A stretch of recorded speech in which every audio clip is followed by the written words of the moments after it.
his delivery. And so I think, he's clearly coming here to try to appeal to both Democrats and Republicans, which is profoundly important, to, touch our muscle memory and say, look, Israel still matters. Hold on, guys. I don't know what's going on here. To say this, but it's a sort of a sad comment on the state I'm of still affairs. on stream. To say things like, supporting our enemies, like Iran's virulent anti-Semitism. These things are bad, and the United States and Israel matter, and Israel matters to the United States that frankly has a lot of challenges around the world to face. And he very explicitly said, Israel is your front line of defense in the Middle East, which I think could have a lot of resonance with both Democrats and Republicans. We're back up on YouTube. Like sorry about that, because guys. A lot of our other allies don't really say or do things like that.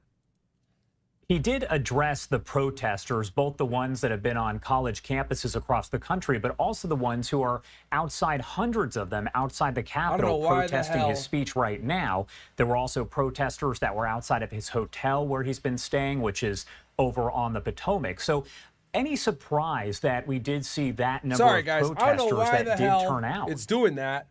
Sadly, no. I wish I could have been pleasantly surprised that there were none, or in an alternate universe that I could be shocked that there were any protesters at all. Unfortunately, I think it's a reflection of a lot of deeper trends, most of which go well beyond Prime Minister Netanyahu himself or even the U.S.-Israel partnership. Negative trends about not only Israel's popularity in the United States and, frankly, Israel's struggles trying to do and how it supports the U.S. interest, which is one of the reasons that Netanyahu was here. But I think I've frankly been shocked, and I'm not someone who's easily shocked. Since October 7th, should still be alive. The veil has dropped. Any pretense of pretending that opposition to Israel is simply anti-Zionism, which in of itself is a very problematic argument. But now, the fig leaf is gone. It's open season on anti-Semitism. And so I think that forms a very important, critical, and frankly, horrifying backdrop to one of the reasons that brought him here to Washington.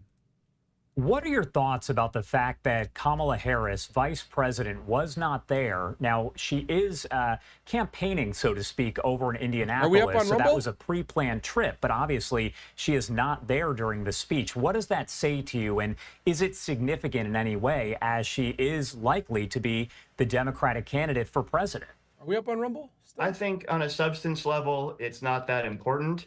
But ironically, the optics of it are bad, and that's more important. As I mentioned, any perceptions of daylight in the U.S.-Israel partnership negatively impact both the United States and Israel and our shared interests in the Middle East. And there's plenty of blame to go around since October 7th, both here and in Israel, about people who've inserted that daylight needlessly into the partnership. And so I would fault Vice President Harris for needlessly inserting more daylight into this, especially when you have both Biden and Trump meeting with Bibi. We know that Netanyahu did touch on a variety of topics there. He spoke for nearly an hour. Is there anything that you hoped maybe you'd hear that you didn't hear from him? Certainly, there were a couple things. I thought he did great on the big picture stuff. I was hoping for a little more substance on some of the key issues that he did touch upon in various ways, namely, what does the day after look like in Gaza? Good now, guys. He has said a demilitarized and de-radicalized Gaza Strip, which he has been saying ever since shortly after October 7th, which is a perfectly sound goal, one that earnestly should be pursued. But I didn't hear him say anything new about how we get from where we are today to that day after, because there's a long way to go. It's a very complex issue.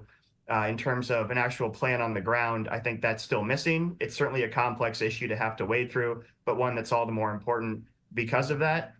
His mention of a multilateral alliance of Abraham Accords partners in the Middle East, well, I think that's also a long road to have to walk down. I think it's much to be commended, and it's a reflection of the fact that there's a lot of things going on just under the surface in the Middle East that have a lot of positive potential, both for the United States and Israel, that would center around hopefully getting Israel-Saudi normalization through. Because if you have that, then you have top cover for all the things, region-wide alliance against an Iran-led threat that is, I think, a lot greater than people in America really even realize at this moment.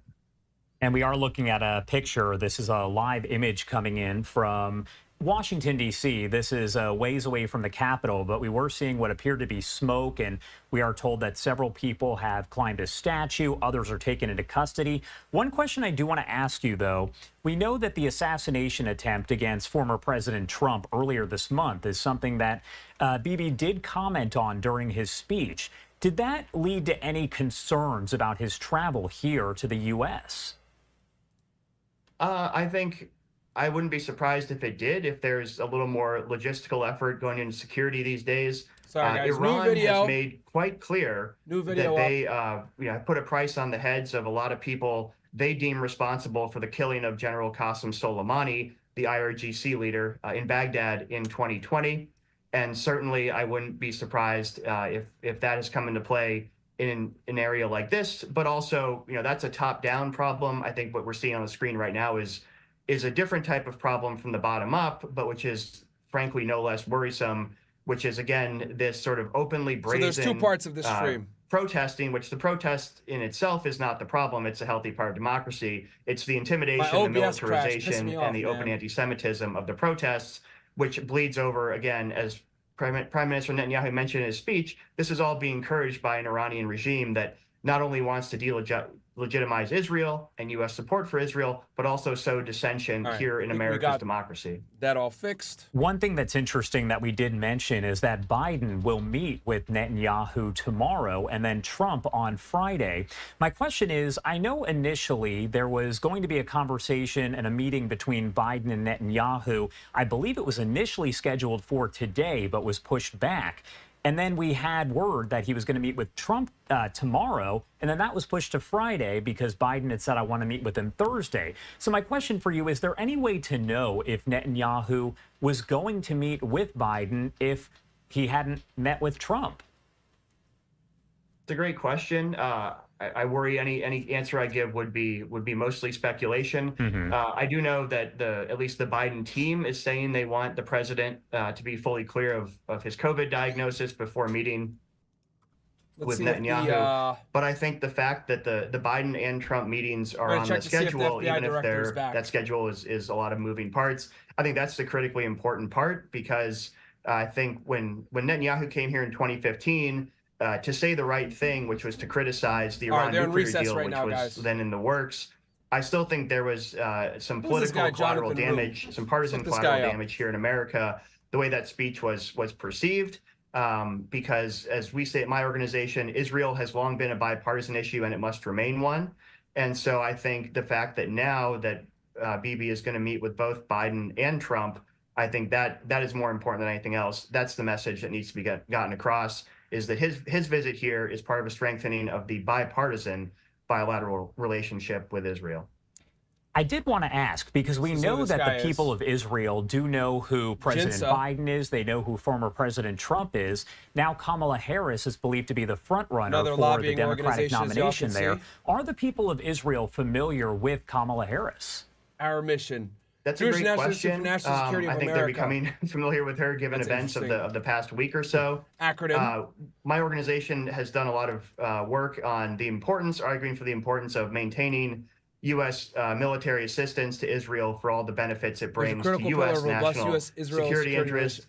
Before she was vice president, Kamala Harris was a strong advocate for that and for the bilateral relationship.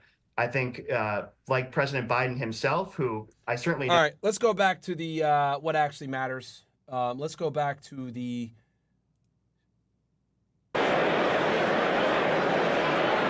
inquiry that we're at with the FBI. I think we're good on Twitter. Oh, shit, hold on. FBI, congressional hearing, boom.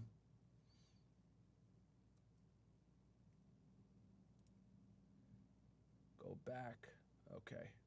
By exploiting the drone, determine this where we're on the its use and flight paths. There were no pictures or videos on the drone of the day of the rally, for example, but we have been able to reverse engineer the flight path. This is where we left off, right around the day of the rally, and that's how we know that for about 11 minutes, from I think it's around 3:50 p.m. to 4 p.m., somewhere in that range, he was flying the drone, and we have the flight path. It's about 200 yards away from where former President Trump would ultimately be speaking. And so that would have primarily given him a vantage point. I'm trying to think how to describe this. If the former president's podium is that way, the drone would be over here looking, say 200 yards again off this way, looking back. So it would have shown the shooter, we think. Again, we're still doing more work on this. I really want to qualify what I'm saying. But I'm trying to be transparent and lean in here. We think it would have shown him kind of what would have been behind him. But when you say behind him, behind the shooter? Correct. Like, in other words, almost like giving him a rear view mirror of the scene behind him, except, again, he wasn't flying it overhead while he was later back. Because the stage, I assume, was already set. He would have been able to assess that angle with the rooftop as well, forward and backward, I assume. Well, certainly going towards the podium. Again, we're still trying to figure out exactly what he saw, because we're having to, in effect, because there's no recording of what he saw during those 11 minutes, our hypothesis at this point, the experts think he would have been live streaming it. And so we're trying to, in effect, say, okay, if this was the flight pattern, given these capabilities of the drone, what would you have seen? What could you have seen for those 11 minutes? And again, it wasn't over the stage or the kind of the hub of the rally. It was about 200 yards away, but it looks like it would have been looking, let's say, length of a football field or so, more, kind of towards the podium. Great, thank you, Mr. How many separate times? And real quick, just so you guys know, a lot of the stuff, just to give you guys my quick little take on the whole Netanyahu thing, bro, I knew he was going to do that. Come in. We need money. We need support. We're your best partners in the Middle East. These guys are terrorists, blah, blah, blah. We want a two-state solution, which is a lie, by the way, and I got proof of it right here. This comes from Johnny Harris. This is a pretty good video that he made on how Benjamin Netanyahu relies on Hamas. Hold on. Benjamin Netanyahu talking to some settlers in the West Bank. The cameraman does turn off the camera for a moment, but then turns it back on moments later. Boom. Why does this matter? Because at that moment, I actually stopped the Oslo Accord. He is admitting to sabotaging the peace accords that the Israeli government had signed with the Palestinians. That because he disagreed with them, he wanted to sabotage them because he was so against a Palestinian state or any form of Palestinian autonomy in this. He claims he wants it, but it's a lie, guys. Land. And then he goes on to explain what his real thinking is on the situation. The main thing is, first and foremost, to hit them hard.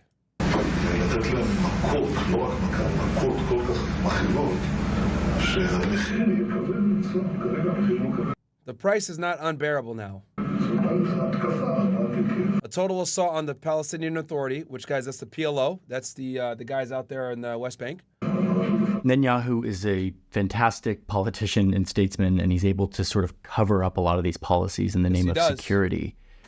But here we see... He's a good speaker, too. He had these guys clapping from, 81 times, guys? What he really thinks as he's talking to these settlers, thinking he's not being recorded. So, unsurprisingly, the appetite for peace breaks down on both sides. Palestinians... And that recording, obviously not a lot of people talk about it. I couldn't even find it on YouTube unless on this video, which for obvious reasons. But guys, it's all fucking cap, man. It's all cap. And the Oslo Accords, real quick.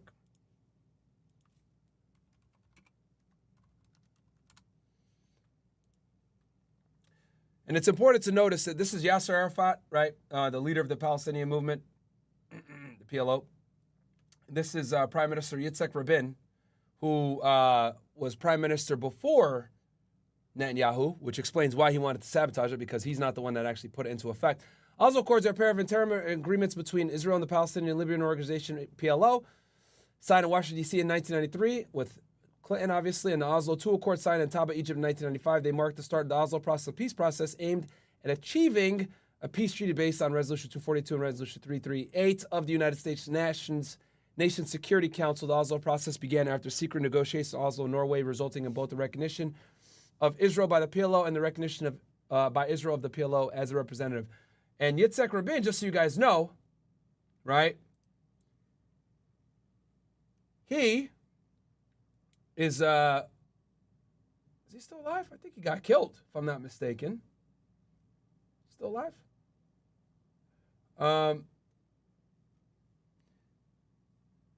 He was the Yitzhak Rabin, March 1st, 1922, 1995. Was an Israeli politician, statesman, and general. He was the 5th prime minister of Israel, serving 2 terms in office, 1974, 1977, from 1992 until his assassination in 1995. I wonder who was behind his assassination, guys.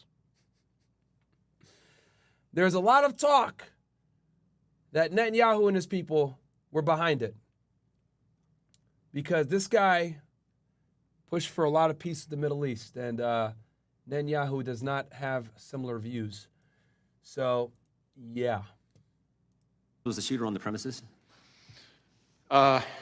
So again, with the caveat that we're continuing to do work on it, we believe that the first time he traveled to... Back to the FBI director's testimony. The grounds was, I think, a week before, and he spent roughly 20 minutes there. Then he went to the grounds again on the morning of the event, it appears, for about 70 minutes, I think. But again, I qualify that. I'd have to go back and look to be sure of that part. And then he came back in the afternoon, so that would be, I guess, a third time for good. But that included things like this drone activity we just talked about. Gentleman from California is recognized. Thank you, Mr. Chairman. Director, thank you for appearing. Thank you for the extraordinary job that you're doing. Please convey our thanks to the men and women at the Bureau for their incredible work. I've worked with them since I was an assistant U.S. attorney more than 30 years ago. Let me start with a threshold question I'm curious about. When I applied to be an assistant U.S. attorney, I had to go through a background check. Do candidates for the FBI have to go through background checks? Yes. Would someone with Of course they do, bro. dozens of felony convictions survive a background check for the Bureau? No. So they would never be hired by the Bureau? No. Well, clearly the Bureau has, you don't have to comment on this, I know you won't, but clearly the Bureau has higher standards for their hiring than one of America's great political parties. Let me turn to the events of the tragic shooting. I knew he was going to do. He had to take a shot at Trump. Have you been able to gain access He had to to take the a shot at shooter's Trump. I knew it. electronic communications, social media, and with the caveats that you mentioned that the investigation is still early, have you been able to make any deductions, or are there any indications of the shooter's motivation from those electronic holdings? All right, now he's asking a real question besides taking these fucking shots at Trump. So in terms of our ability to access it, we have been able to get into and exploit a number of electronic devices, digital devices, but not all of them yet. And then within his various accounts, we've been able to get access to some of them, but some of them we're still waiting on. Some of them we may never get access to because of the encryption issue, that it presents an increasingly vexing barrier for law enforcement, not just the FBI, but for law enforcement all over the country. But we're still drilling into that. We have some information. Some places we've been able to look, some places we will be able to look, some places we may never be able to see, no matter how good our legal process is. But that's what we're looking at right now. In terms of what we've been able to find so far, a lot of the usual repositories of information have not yielded anything notable in terms of motive or like ideology. Having said that, it does appear fairly clear that he was interested in public figures, kind of more broadly, and I think this is important, that starting somewhere around July 6th or so, he became very focused on former President Trump and this rally. And so one of the things that I can share here today that has not been shared yet is that we've just in the last couple of days found that from our review, to your point about devices, analysis of a laptop that the investigation ties to the shooter reveals that on July 6th, he did a Google search for, quote, how far away was Oswald from Kennedy? What the fuck? That's unique. Okay. He's over here Googling, and just so you guys know, some of you guys might not know who that is. Let's have some fun with this once again. Who is Harry Lee Oswald?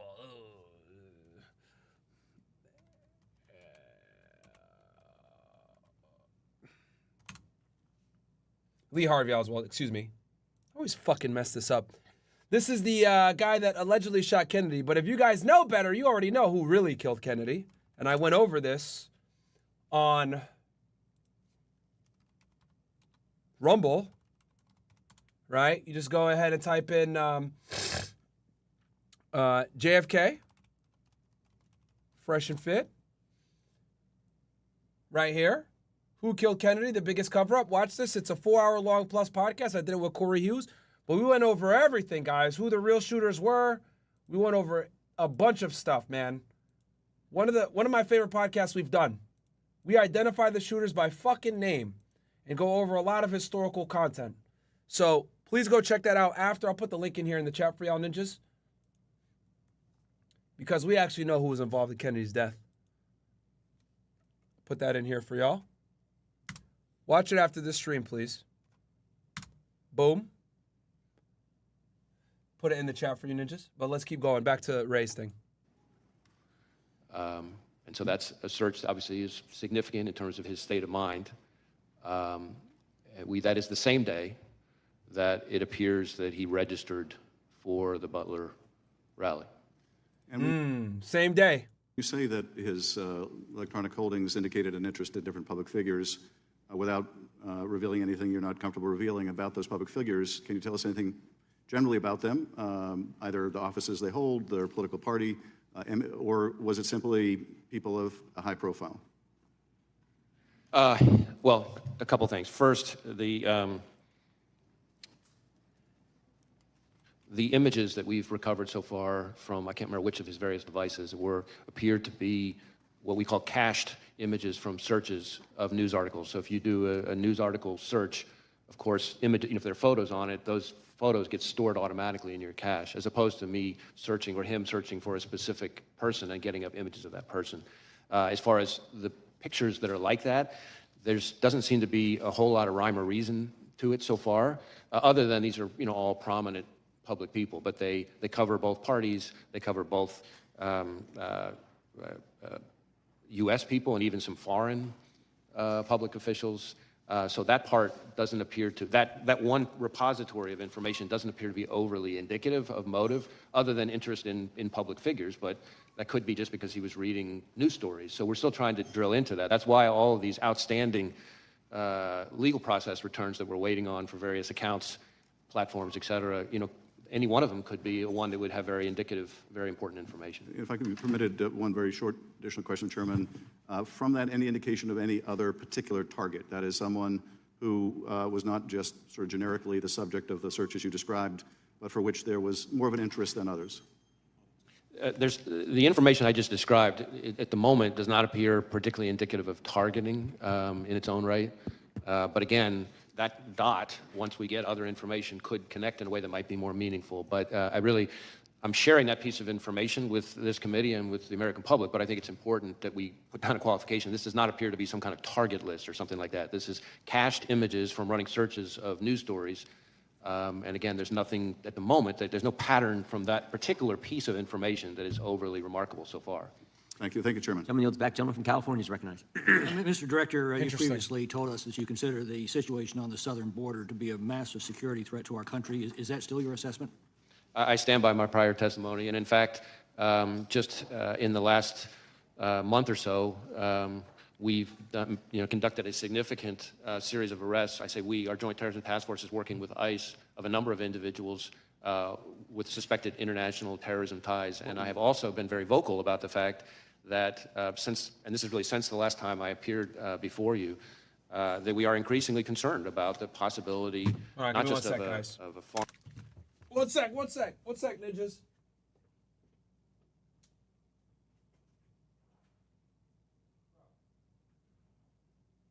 trying to kill me.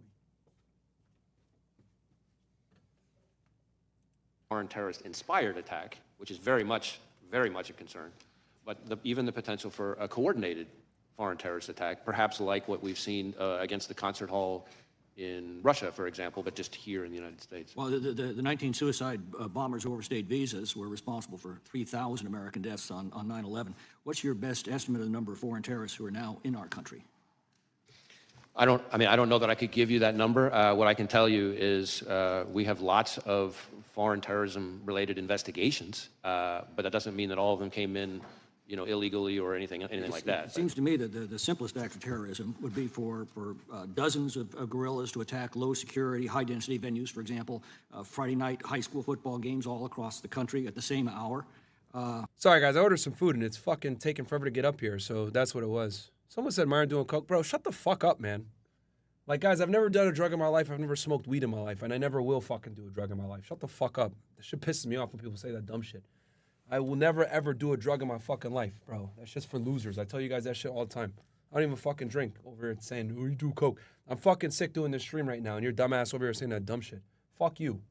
With bombs and automatic weapons, that would produce thousands of casualties from coast to coast in a matter of minutes. I'm sniffing because I'm fucking sick, and I've been sick for a few days, but we still stream. The show goes on, bitch. What you're describing would require, of course, a lot of coordination. But what I will tell you, and I think you're onto a particularly important point from my perspective, which is that unlike the 9/11 attacks, which, again, I was in FBI headquarters on the day of 9/11, and so I remember it vividly, and I've spent plenty of time in the period after that in my prior positions engaged with the families and the victims. But what we're seeing more and more with the foreign terrorist threat, and frankly also the domestic terrorism threat, is a focus on kind of like what you're talking about, what I would call soft targets, which is really for the American people's benefit, just intelligence community speak for where everyday people live their everyday lives. What terrorist groups have now infiltrated our country that you're tracking?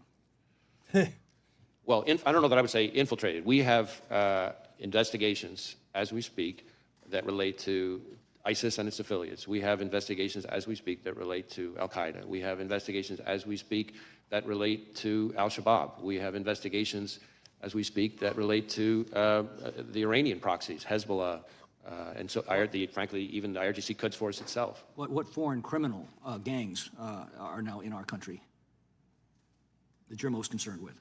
Well, foreign criminal gangs, I mean, we obviously have investigations, a lot of investigations into, gangs like MS-13, for example, and some of its counterparts.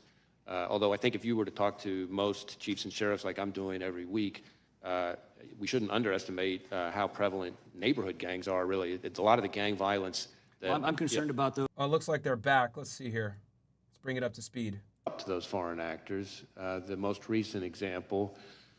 with the Russians, for example, is a... We're up to speed now, guys. Russian government-linked now we're live. Generative AI social media bot farm where they were posing as, among others, U.S. persons and not, in fact, U.S. persons, and trying to, again, sow various narratives. In that case, very heavily focused on, the issue they picked there was, the war in Ukraine, and again, trying to kind of get everybody turned against each other. We've also seen that, though, from China and Iran. I mentioned China before.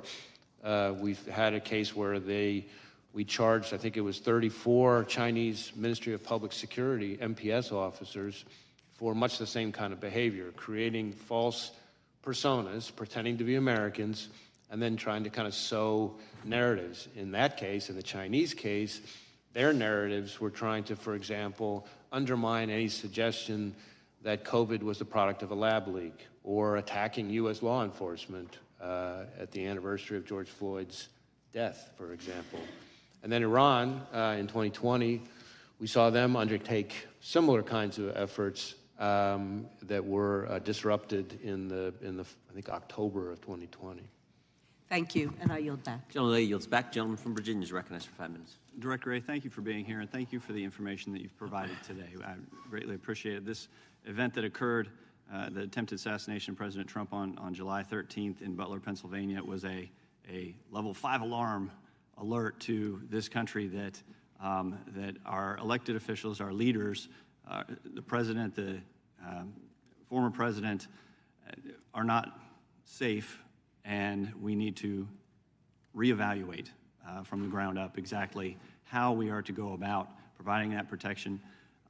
The information you provided dealing with 8 cartridges from the roof, the drone, the fact that 2 explosive devices were found in the car, 1 at home. That was a remote detonation device that he had on him.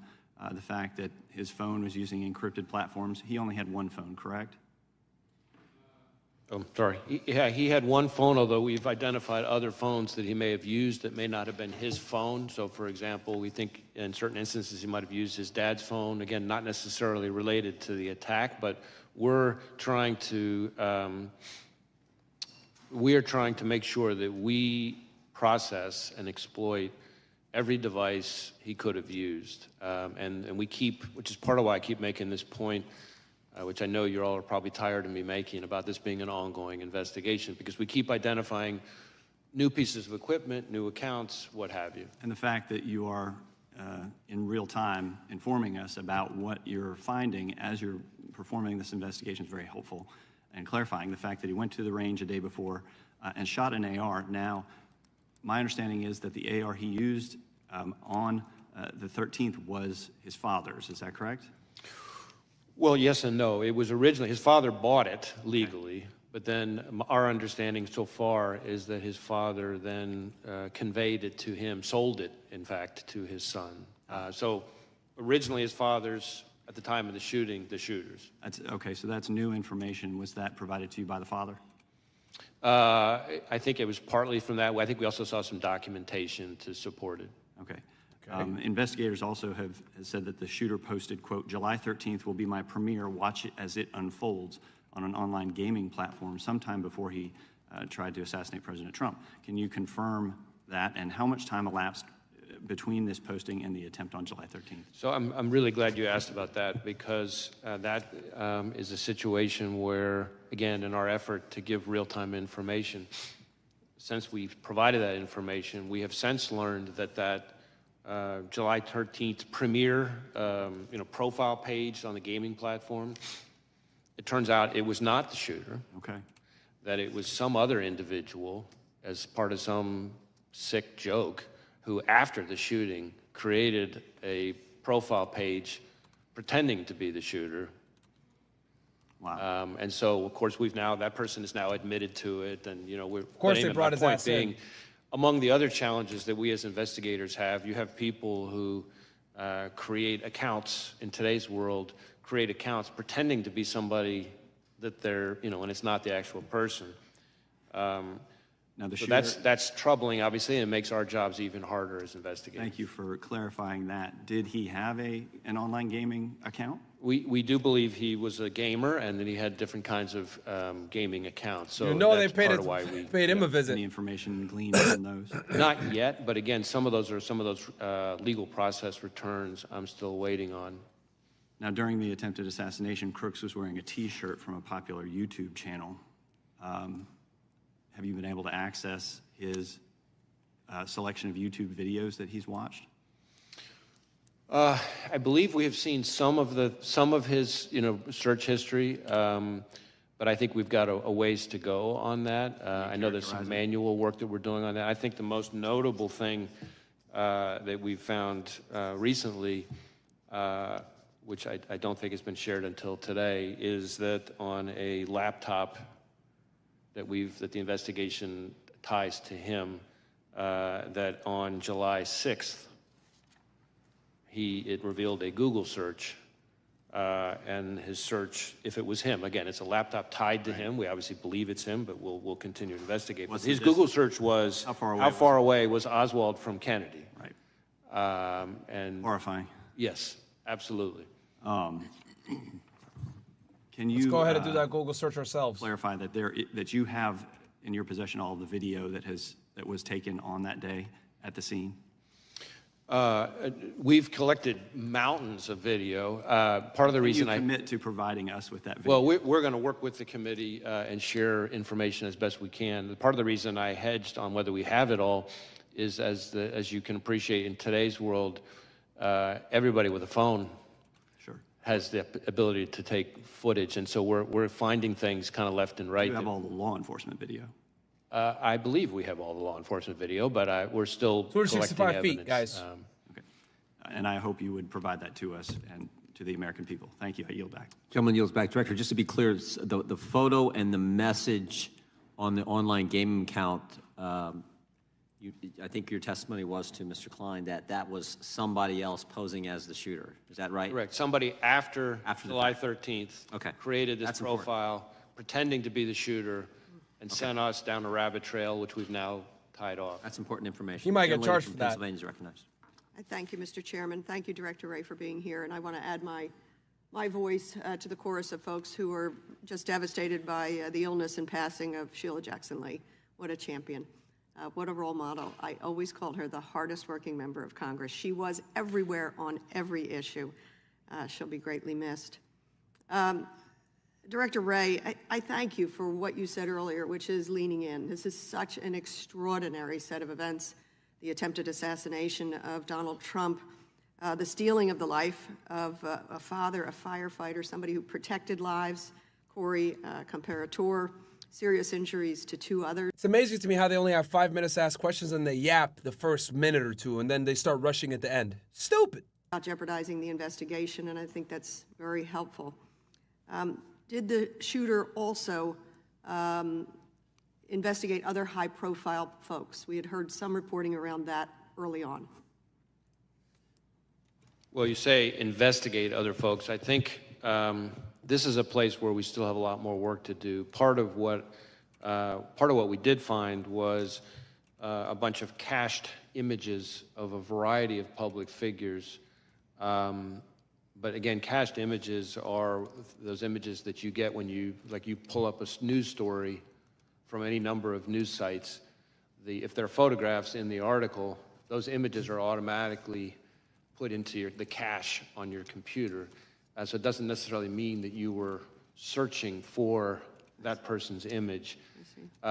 We do have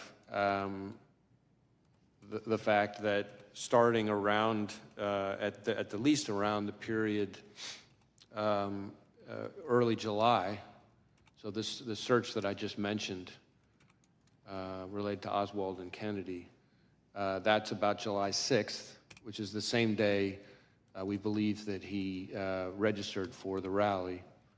And the day before, he traveled to the grounds for the first time. And so I think there is a certain amount of searches related to former President Trump that during that period we're seeing, consistent with some kind of planning or reconnaissance, if you want to call it that, in advance of the rally. But that's sort of confined to that, or concentrated, maybe is a better word, in that July period, after the announcement of the rally and before the shooting. Can you speak to the conveyance of the gun? So this is a 20-year-old young man. His father owned the gun originally, AR-15, am I correct? AR style, yeah, AR style. 15. 20-year-old man. When did the father sell the gun to him?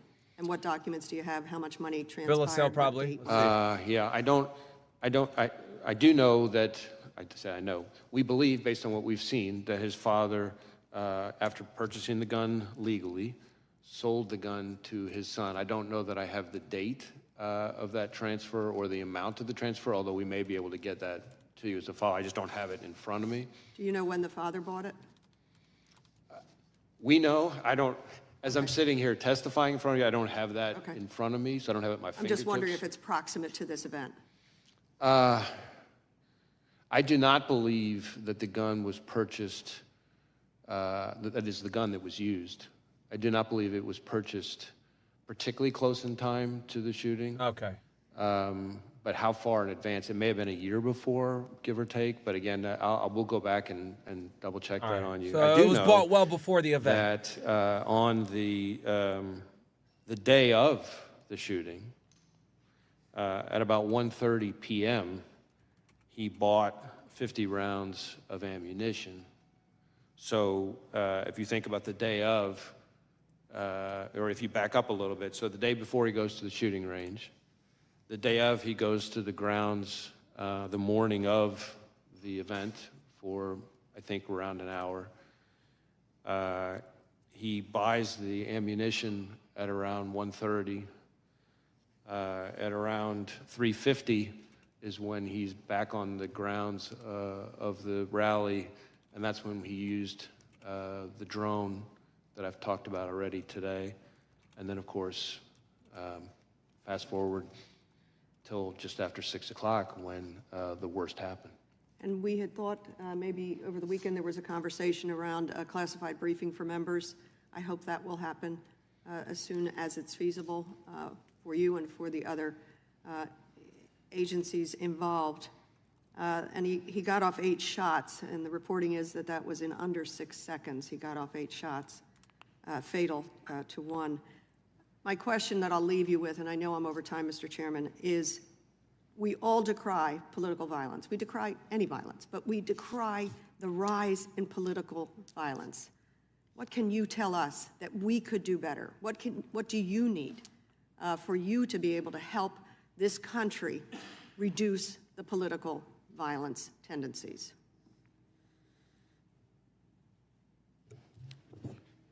I think this is a moment where, in the most stark way possible, all of us as Americans can see how out of control political violence is in this country. And it's an opportunity for everybody to come together and to try to show that this is not the kind of thing we're going to tolerate in this country. The FBI's role is to focus on violence and threats of violence. But there is a role for others in the public square to address how people communicate in this country. And every day in our jobs, we see in social media, in terms of threats that we get, thousands and thousands and thousands and thousands and thousands of tips reported to us, and the language that's out there is just mind-bogglingly hateful and violent sounding. People sometimes. Shout out to Top Shay. He goes, let's help Myron's sickness. Other than that, it's not adding up. There are missing components of this. These guys should be pros. What are your thoughts, Myron? Could they do better?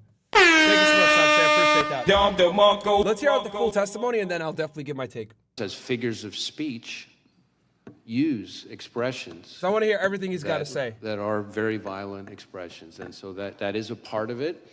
We can all do better in kind of being a little more thoughtful and measured in our language. But again, the FBI's, we got to stay in our lane. Our lane is the violence and the threats of violence. There's a role for everybody as Americans to try to see if we can take the temperature down. Great, thank you. And thank you for the extra time. I yield back. Gentleman from North Dakota is recognized. Thank you, Mr. Chairman. And I really appreciate you correcting the gaming thing about this is my coming out party, because we're asking you to do something, and we've had acrimonious, you and I have actually had acrimonious, but we're not here for a got you moment. We're just not on this. And we're asking you to give us information before the investigation is complete. My only recommendation or suggestion would be, when that happens, don't necessarily wait till you ask, because don't wait for us to ask. Because and I'll go through why in a second. I appreciate you coming in. I appreciate you telling us things. I appreciate you guys going against essentially your normal policy of waiting until an investigation is done, because the American people need to know it. But here's why. There's a guy with a rangefinder walking around that everybody noticed and then couldn't find. He's scaled to the top of a roof within 150 yards line of sight to the presidential, Republican former presidential candidate by climbing a drain pipe, and then you said some equipment. He was being pointed out by rally goers. So now we know it's not a ladder, according to FBI. There's maybe supposed to be local law enforcement in the building, either upstairs or downstairs.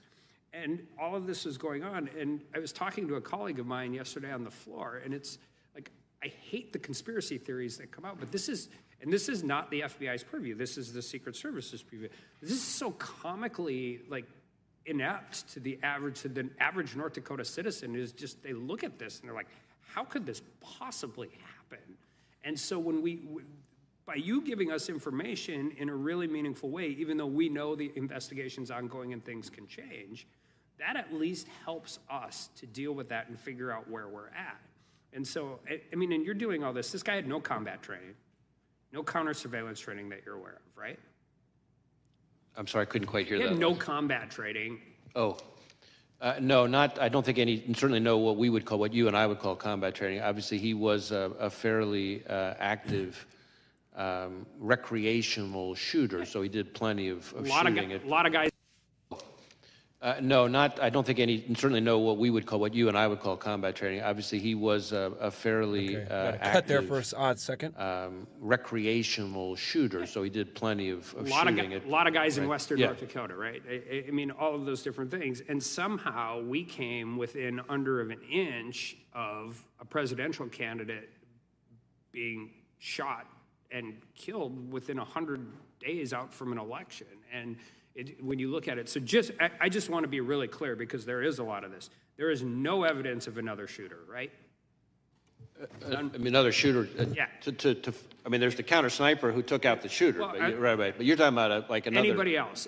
And you're looking at his online and seeing all that, but there's no evidence he had any other accomplices on scene that day, correct? Correct. Not that we've seen yet, certainly. And you said, Oversight's had a hearing, DHS had a hearing, we're having a hearing now. The Inspector General is going to investigate. We're probably announcing a bipartisan outside panel. But there's another investigation too, right? Because somebody has to clear the shooter. Like, even though it is a Secret Service officer deploying his, I mean, when an FBI agent kills somebody in the line of duty, what's the process? So we have what we call an agent-involved shooting, is I think what you're getting at. And we have a whole process. Usually get put on leave, paid leave, get a lawyer, depending on how it is, right? Some of those things depend, but we have, our inspection division does a shoot review of each time when there's one of these situations. And they sometimes have to coordinate with local prosecutors who are also doing some kind of review. But so yes, Secret Service would have a similar kind of process for the counter. I mean, because you have to actually establish one of the defenses to homicide. Just like, I mean, you don't do it in a court system the same way everybody else does, but you have to justify that that shooting was justified. So when the FBI does that, do they conduct that all internally? Most of the time, yes. Every once in a while, there's a situation where the Inspector General gets involved. Do you know how the Secret Service does it? I don't. Okay. And I just think that's important. Just so you guys know, every agency is fairly similar with that, by the way. There's going to be an independent investigation done by Internal Affairs. The state and local agency is going to investigate it for potential murder, et cetera. And once the state and locals clear you, 9 out of 10 times you're going to be cleared by your agency as well, assuming you didn't put any props or modifications on your service weapon. Because when we're talking about how this works, and I don't think anybody is arguing it wasn't, anybody who's seen it knows what happens, but it's just knowing it and making sure that the process is handled correctly. And I just want to shift gears with my last 30 seconds really quickly, because we had a hearing on the northern border in Grand Forks, and you were talking about specific threats from Iran, but also generally. And we've diverted an exceptional amount of resources at the southern border. Our interactions, 114% increase in apprehensions. And the one specific thing, with all due respect to my friends and my neighbors from Canada, it's a lot easier to get into Canada for some of these countries where we have these real issues with terrorist threats than it is to the United States, particularly Iran. And are you guys monitoring that and making sure whatever coordination you have with Canada that we're paying attention to that as well? We have an excellent relationship, we the FBI, with our Canadian counterparts, both RCMP, the Mounties, as some people euphemistically call them, and CSIS, my intelligence service counterparts. We have great relationships with them, and terrorism is, I find, probably the #1 thing we talk about. Yeah, they're understaffed and overworked on the northern border, and they can use all the help you get. With that, I yield back. Gentleman yields back. Gentleman from Maryland is recognized. Thank you, Mr. Chairman. Director, thank you for today. I think I greatly appreciate your candor. I know it's highly unusual to go into this level of detail during an active investigation, and I know it's a special and unique circumstance given the nature of what happened that day. I'll ask my colleagues that we not try and take advantage of this in other circumstances. I think we need to be careful about. Oh, finally, yes. He finally says it. Shut the fuck up and stop trying to put your policies on. We got a rare situation where we can ask the FBI director questions about an active investigation on a very sensitive topic, and we don't give a fuck about your gun control policies or my views on this. XYZ. He's being nice about it. Pressuring our investigators, to disclose information in the middle of an investigation.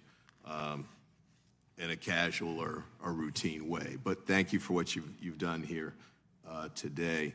I do want to mention this too. Like Congressman Correa, I went up to Butler with Homeland Security Committee and had a chance to meet with a number of the people there, including people who were there at the rally.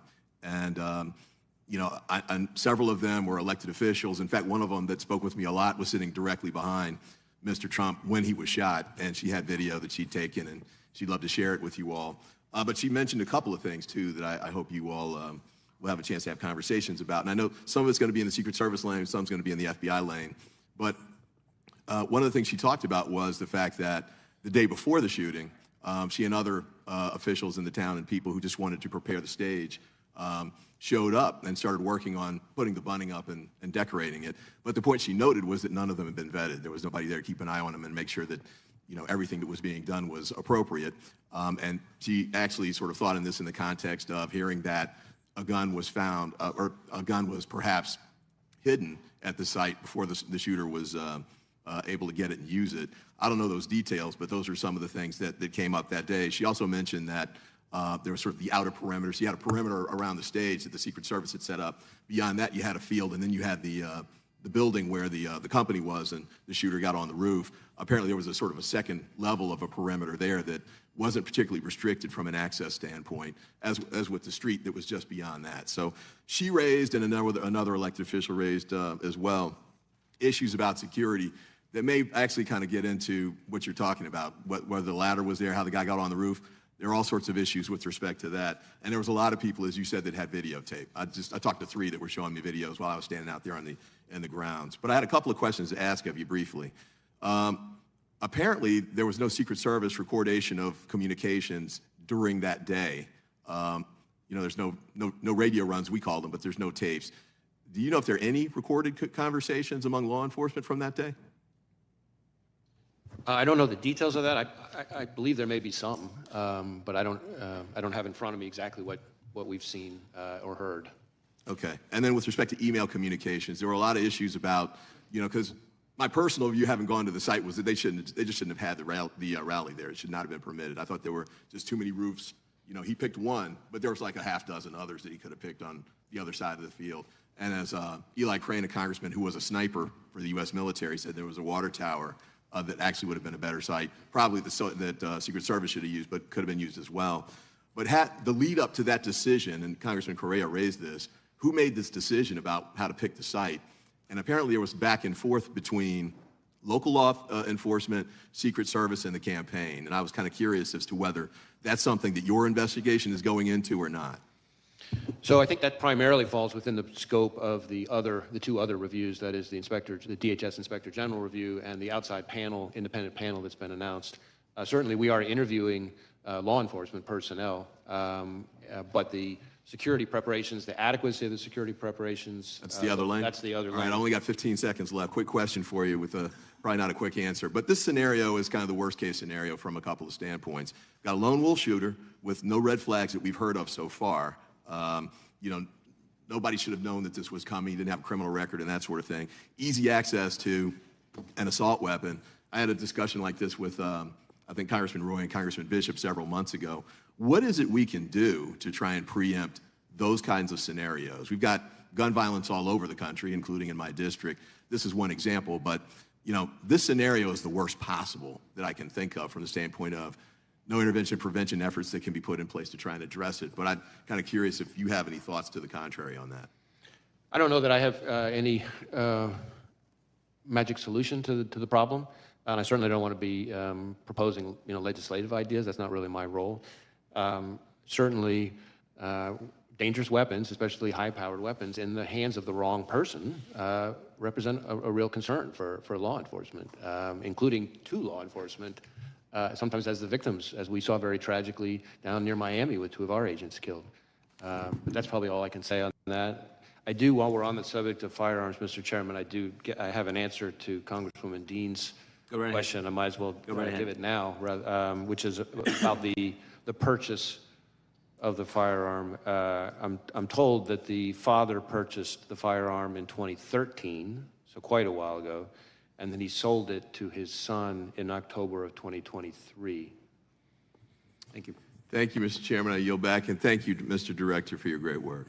I'd ask unanimous consent that we enter into the record a statement from Representative Kelly and some questions for the Bureau.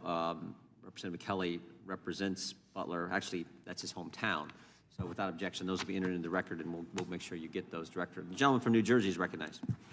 Thank you, Mr. Chairman. Before I begin, and this is not directly with you, actually, I just wanted to straighten something out. I know my colleagues, the gentlemen and the gentleladies from Georgia, Washington, California, Pennsylvania, they all mentioned Project 2025. Well, I don't know how they expect you to know about that, number one. I'm pretty damn involved. I don't really know a whole lot about it. But President Trump has made it clear, and we're going to say it again, we'll say it over and over again, that there are some things he disagreed with, some things he agreed with that he wasn't that familiar with. It was from the Heritage Foundation. And that was just raw politics, to be honest with you. It was just because 2025 has some things in it I don't know why he's bringing up Project 2025 right now. American people, and it very well may. And so they want to pin it on the presidential candidate. He didn't author it. He didn't condone it. He didn't put his seal of approval on it. It's getting old. It really is. We do this with other things. Just like in this committee, when anything goes wrong, anything, somehow Donald Trump's name has to be brought into it, and it gets tiring.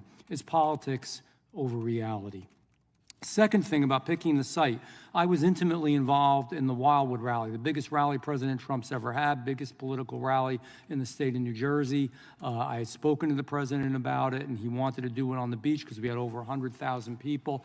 And let me tell you, we had everybody out there because they were concerned, the Secret Service and the local police and the county police, and just about every entity could be. And so they had, behind it was that iconic setting. They had the Ferris wheels on the pier and all the stuff. They had agents up in there. They had agents in the ocean, in the water, in boats. They had people coordinating, working with each other and talking with each other because they knew it was a risk.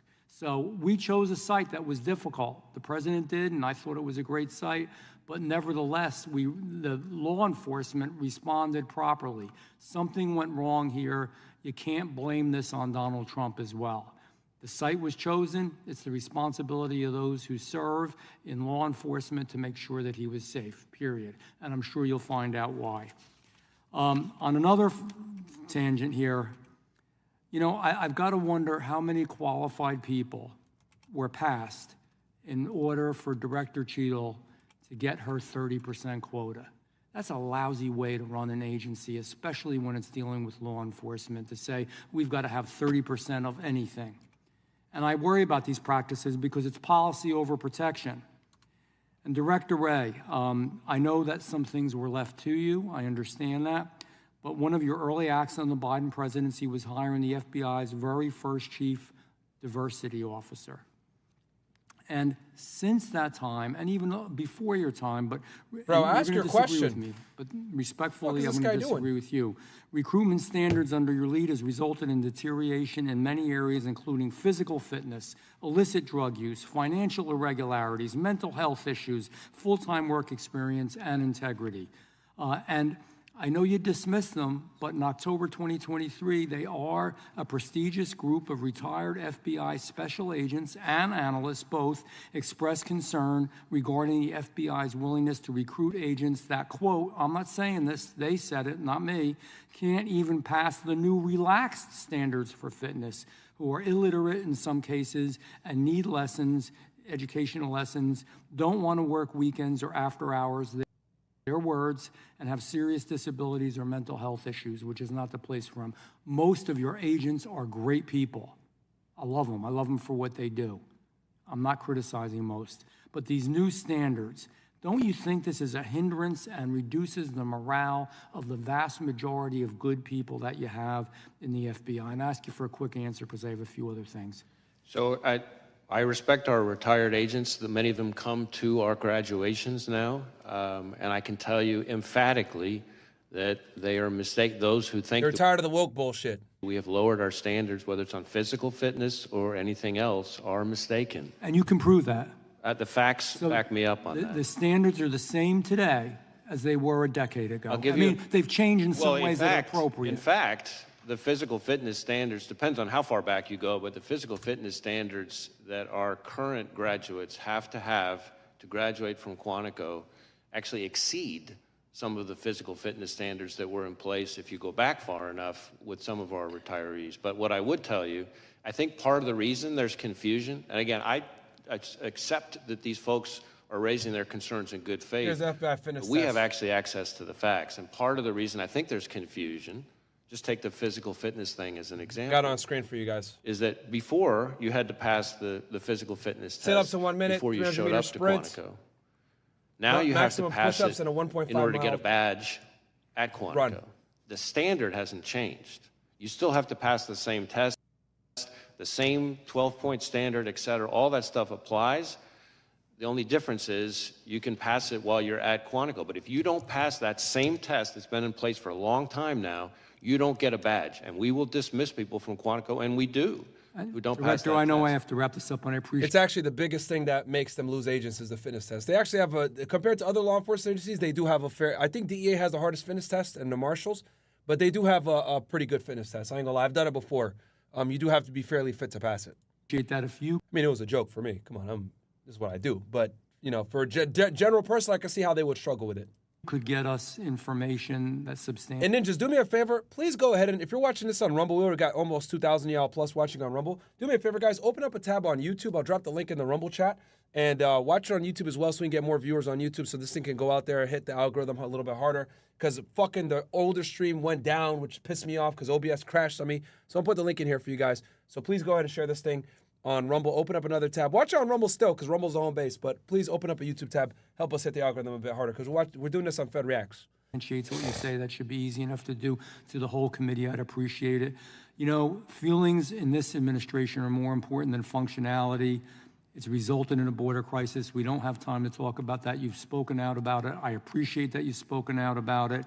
I think it's also resulted in shortages in our nation's law enforcement and our military, and I think it makes us less safe. So I look forward to seeing those in our nation's law enforcement because I have people talking to my ear that tell me otherwise, and I yield back. Gentleman yields back. Gentleman Just from open Alabama. up a tab for me, guys, here. I'm dropping the link in here. Director Ray, I appreciate you being here today, and I certainly appreciate your forthcomingness and we'll watch it on giving us Rumble. information that I think that the American people want. And, you know, to me, you have a very difficult job right now. In the past, and under Comey, certainly, the Russian collusion narrative got out pretty heavily, and that came out of the FBI with the FISA warrants and that sort of stuff, spot on General Flynn. And then the laptop issue, the Hunter Biden laptop issue, which the FBI actually had in their possession. So I have 800,000 people thereabouts that I represent, and our job is to restore trust. And so in a lot of the hearings we've had this week, they say, well, the FBI is investigating that.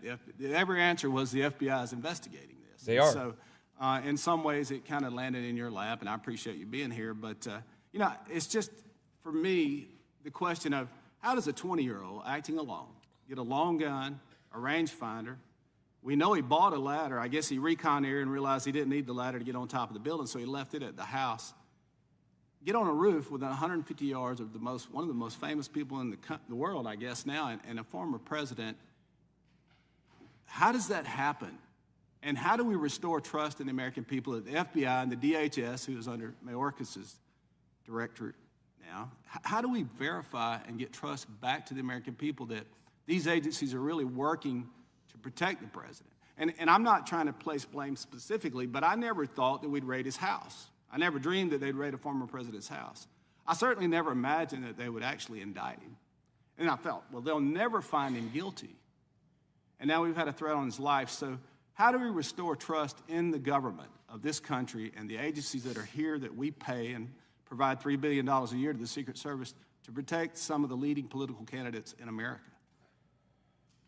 That's a lot. I'm sorry. That's a lot of questions, but I'm going to give you a little room to talk. Right. No, listen, obviously you included a lot, as you said, in your question, and as you might imagine, I disagree fairly strongly with a number of parts of it, but sensitive to the time, I guess what I would say this. I can speak to my approach to running the FBI. Again, the FBI was not involved in the physical security of the rally. That's, you know, we come in as the investigators afterwards. And as I've said before, our investigation is an investigation of the shooter.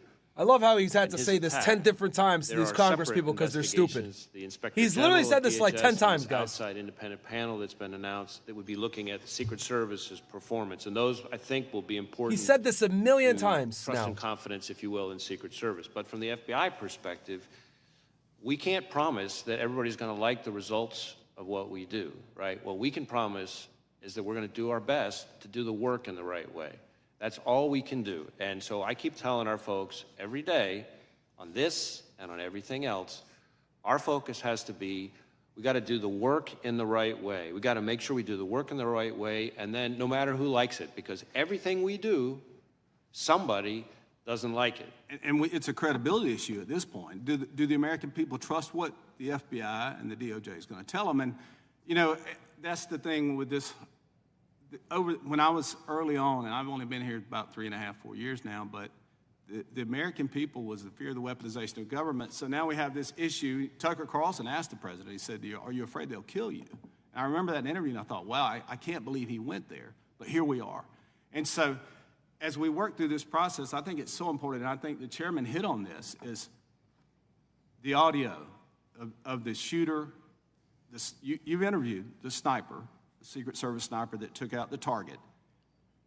Was he waiting on a green light? What was going on, and why did Mr. Crooks have a chance to get off 8 rounds? And we knew he was on the roof. Okay, now we got a real question. But we know he was a marked target. So was he trying to get the green light, and was somebody not giving it to him? So again, the performance, the adequacy of the performance of Secret Service will be the subject of the Inspector General investigation and this outside independent panel. What I can tell you, and I'm glad you asked the question, because this goes to something that that was part of an earlier exchange. The first time that anybody from law enforcement saw the subject on the roof was a few minutes. Now that I think about it, FBI probably didn't get a chance to talk to the Secret Service agent that took the shot, because when you get in a shooting, guys, they tell you don't talk to anyone for like 72 hours and have your rep there with you a lot of the times, or your lawyer. So he probably hasn't given a statement to the FBI yet. He's probably talked to OIG at this point in an OPR, but he probably is going to talk to FBI last. So he won't have that answer. That's why he said OIG, now that I think about it. Even though it would be pertinent for the FBI to interview obviously the Secret Service agent that shot the guy, but yeah. Before the shooting, not with a gun. They didn't, at that point, they didn't. Right. Local law enforcement, a few minutes before, saw him on the roof and started radioing. Did he have a backpack going up the roof? Well, we haven't found anybody yet who saw him climbing up the roof. The reason why I've talked about how we think he got on the roof is that's based on forensic, our evidence response team and forensic analysis that we're, without getting into all the details, footprints and things like that we can, fingerprints, et cetera, that we can see how he got on. But we don't have an eyewitness at the moment who saw him climbing up. So a few minutes before the shooting, local law enforcement saw him on the roof. Again, no weapon identified at that point. A few seconds before the shooting is when the law enforcement officer that I've talked about already is the one who was assisted by another officer who saw up on the roof, saw the shooter in a prone shooting position with the gun. He turns. How long did that happen before? That sighting, that is the first time, to my knowledge, the first time anybody from law enforcement saw him with a weapon. That is seconds before he shot at President Trump. Thank you, Mr. Chairman. I yield back. So did the counter sniper not see the bad guy, the shooter, until after he fired a shot? Good question. You mean until after the subject fired a shot? Until after the shooter? Yeah, I don't know the answer to that. It's possible we've already determined that, but I just, as I sit here right now, I don't have that. But I can, yeah. I think that's the logical next question with where the gentleman from Alabama's question was going. The gentleman from California is recognized for 5 minutes. Director Wray, to the best of your understanding, how close did the assassin's bullet come to killing President Trump?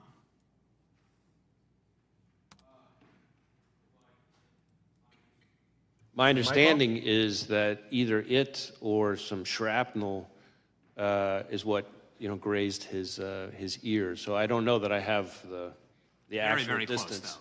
What's that? Very, very close. You would agree. Yes. Is this the biggest security failure that you've seen in your career? Ooh. Well, certainly, I think former Director Cheadle has already, I think, acknowledged that this was a significant, at the very least, a significant operational failure. I forgot her exact words, but I will defer on that. I think we really haven't seen anything like this in at least decades in this country, right? The attempted assassination of a president, current or former, is a historic event. Was this a sophisticated plot that Thomas Crooks carried out? Well, I think probably depends on your definition of sophisticated, right? So on the one hand, he's a 20-year-old, seems to, from what we've seen so far, loner, you know, without a lot of elaborate criminal history, without any criminal history or anything like that. On the other hand, he did clearly do some level of planning and recon. When did the planning start, to the best of your knowledge? What's that? When did the planning start? Well, we're still drilling into that, but we know, we assess that on July 6th, so a week in advance. for example, it seems to be that he seems to become very focused on it, because that's when, as I've testified here today, that's when the laptop that we've tied to him has the Google search, how far away was Oswald from Kennedy? I mean, that seems like an indication of a total amateur, right? Someone who's searching for that, and he's doing it a week in advance. Again, I don't want to characterize him. I frankly don't want to give him the credit of characterizing him as amateur or professional. But what I will say is that there are some things he did that involve a certain amount of planning and preparation. On the other hand, if you're telling me, do I think this is the most sophisticated ever? Of course not. We deal with much more sophisticated adversaries all the time. And you probably prepare for more sophisticated plans to target high-level officials. I'm sorry, could you? You probably prepare for more sophisticated plans to target high-level officials, correct? We don't do physical security, but yes, obviously we're investigating much more sophisticated attacks all the time. How about the encrypted applications on his phone? Were those there for a while, or did he download them, you know, in the days or weeks leading up to the assassination attempt? I don't have the answer to that sitting here right now. I think it may vary from platform to platform, because he had a number of encrypted messaging apps on it. And again, as I've said, we're trying to get access to that content. And that's important. I think it's important for everybody on this committee to understand that this is a real problem for law enforcement. That these companies, let's be clear here, these companies are designing their platforms in a way to, no matter how heinous the crime, no matter how rock solid the legal process, I'm run out of time, to get so access. I want to get the next question. At this moment, it's very hard to get an encryption software is what he's trying to say. High-level protectees, presidents, former presidents, are well protected?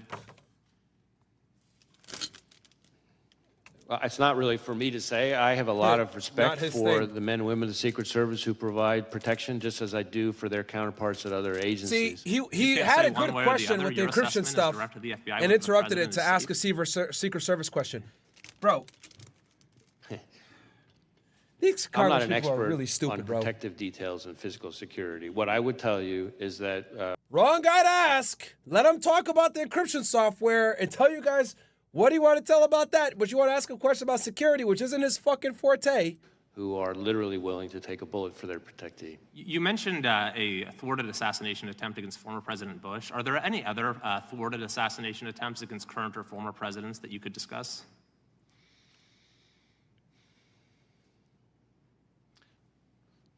Not that immediately come to mind, but I'd have to go back and think about that. I mean, obviously we've been around for a while, and current and former presidents are high-profile targets who are attractive to all kinds of bad guys. Sure. There's also been reports that the shooter's parents called local law enforcement to say he was missing on the day of the shooting. Is that correct? And if so, is that something that you would see as a sort of a natural thing for them to do? It seems like a 20-year-old who's been missing for a few hours, maybe his parents don't, first thing they do, call the police. What was going on with that situation?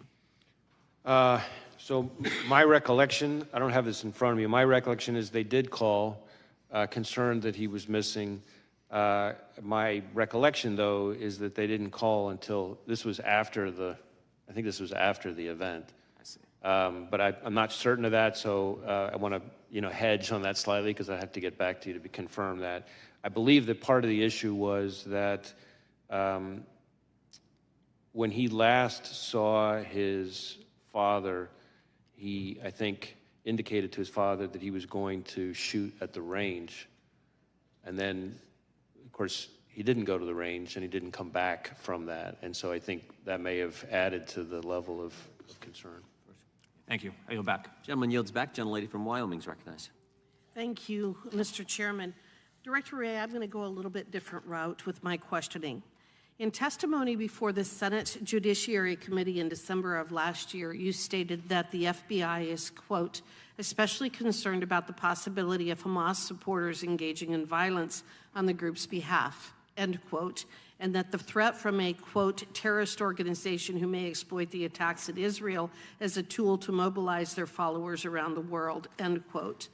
We've seen a lot of conduct today that I think is concerning to many people in terms of Hamas terrorists and their sympathizers. Reports have surfaced alleging that many of the groups intimidating and violating the civil rights of Jewish American students, like the Students for Justice for Palestine, received guidance and financial support from American Muslims for Palestine, and that AMP's directors allegedly have links to groups which fundraise for Hamas. Director Wray, is the Bureau aware of or investigating whether these groups violating the civil liberties of Jewish Americans are connected to or affiliated with Hamas or other terrorist organizations? So we are investigating a lot of attacks and threats against the Jewish community. I've been very vocal on how big a concern that is, and certainly that was already heightened even before October 7th, and since October 7th, it went to a whole nother level. We are actively engaged with Jewish community, both locally and nationally. When it comes to foreign terrorist organizations and their role, or foreign adversaries and their role, we are looking hard to see if we can find linkage, for example, funding or things like that. Nothing that I can report at this time, but it's something. But you're investigating it. It is the kind of thing that we're looking for, absolutely, okay. Because we know that there's an interest in their part to foment. We're watching it yes. in real time today. Right, yes.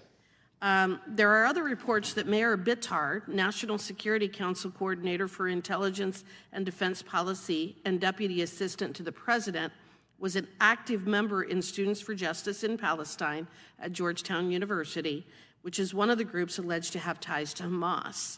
Is the Bureau investigating whether the Biden-Harris administration is compromised by pro-Hamas groups and organizations? What does that have to do with the assassination? We have quite a number of Hamas-related investigations. I'm asking specifically about... Bro, what the fuck does this have to do with the assassination, bitch? Like, what the fuck, man? Has been compromised by pro-Hamas groups. There's nothing along those lines that I can think of to report. I also want to talk to you a bit about the FBI's investigation and involvement with the Russia collusion hoax. And the FBI was involved with that because of its potential relationship to election interference. Is that correct? The FBI's involvement in investigating the Russia collusion hoax. That was because there was concern about election interference. Is that correct? Well, the FBI was involved and staffed as investigators the Special Counsel Mueller investigation into efforts by the Russian government to influence and interfere. With the election, correct? Yes. All right. So is the FBI investigating what just happened with Joe Biden being forced out of the race after winning the Democrat primary as election interference? Is the FBI investigating that right now? I'm not aware of any investigation along those lines. Director Wray, it was reported in March that the FBI's Foreign Influence Task Force resumed communication with social media companies.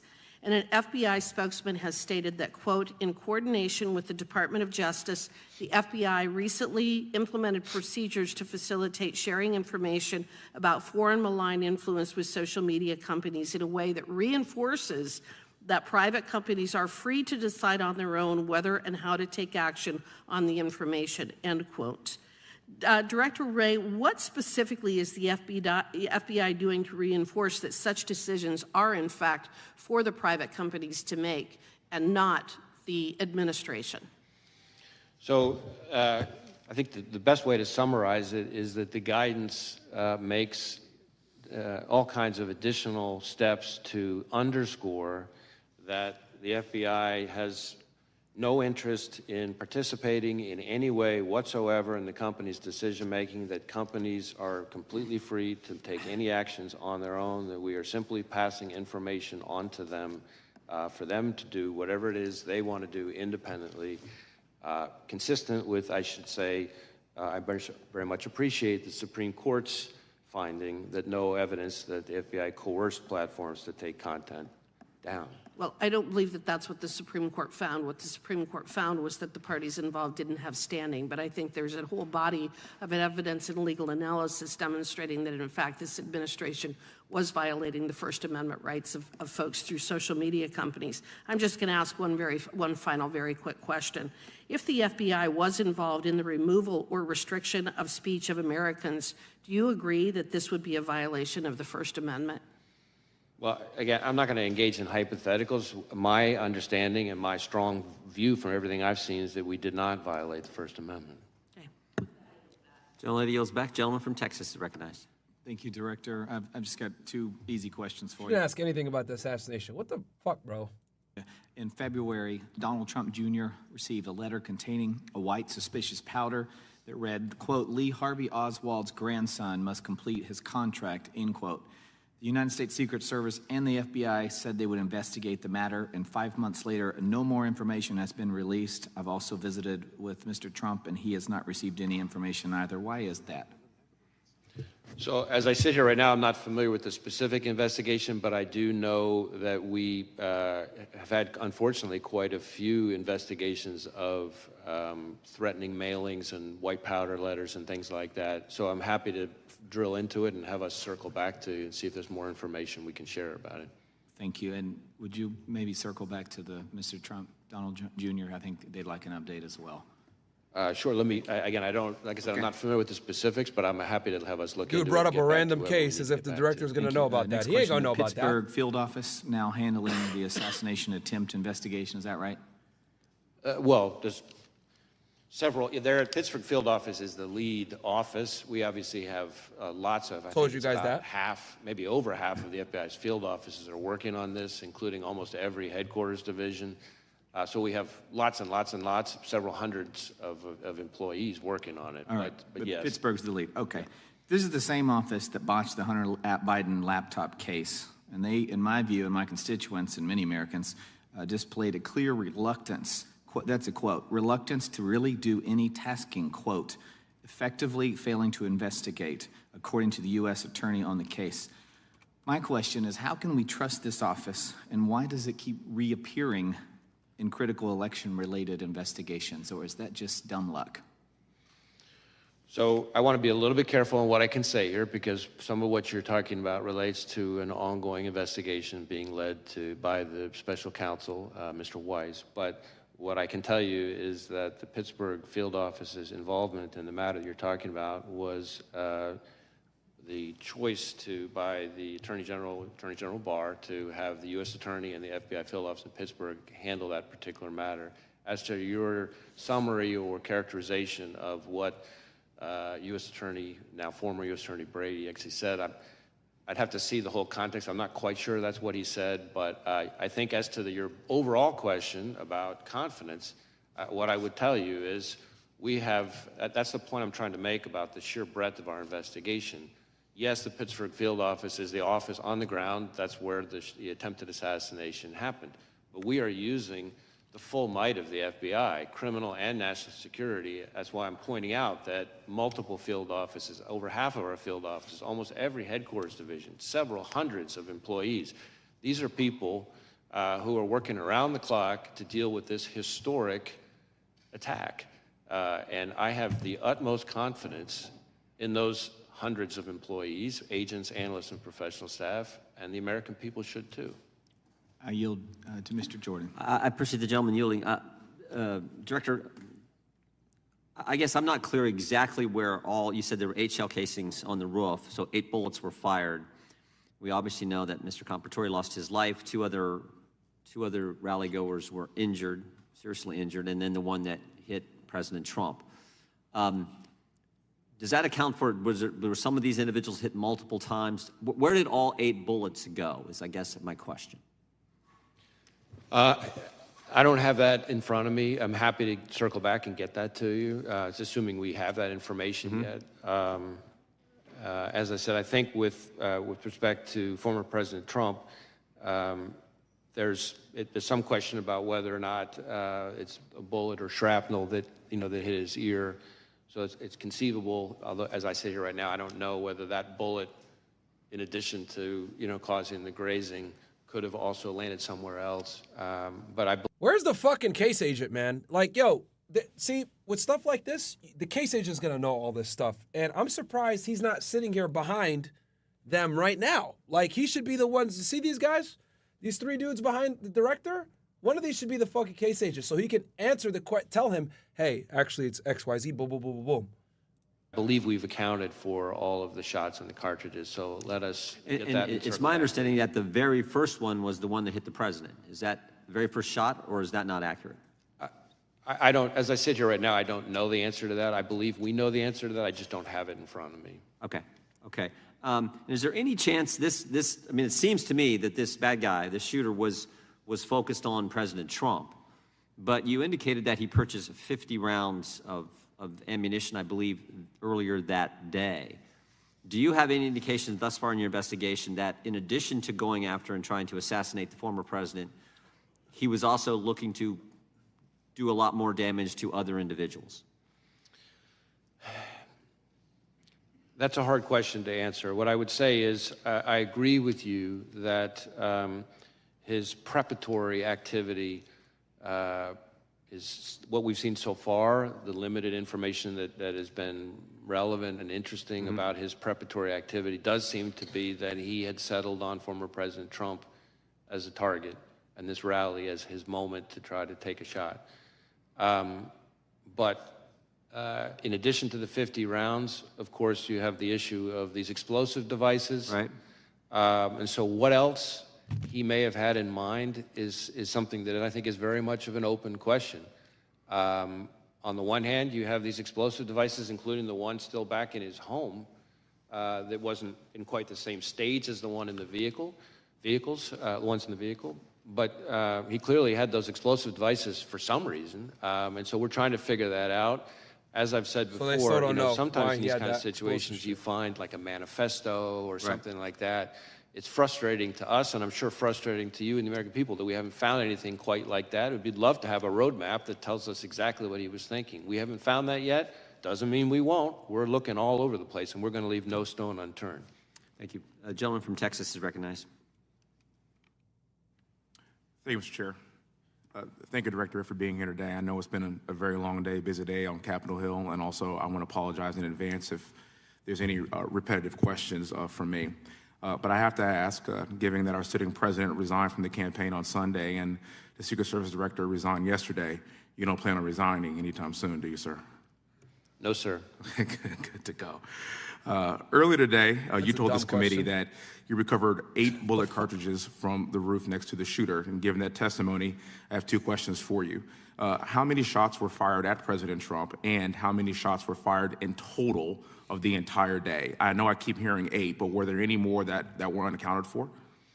The best information I have right now is 8 shots. As to the sequence, I'm not sure I have that sitting here right now. As I said to the chairman, I'm going to go back to my team and see if we've got that nailed down yet, and if we have, I'm happy to share it with you and the rest of the committee. Please do, sir. Thank you very much for that. You also mentioned that the shooter used encrypted messages to communicate. Specifically, do you know what apps or what apps he was using to communicate, and can you confirm if he was communicating with any foreign nationals through the encrypted messages?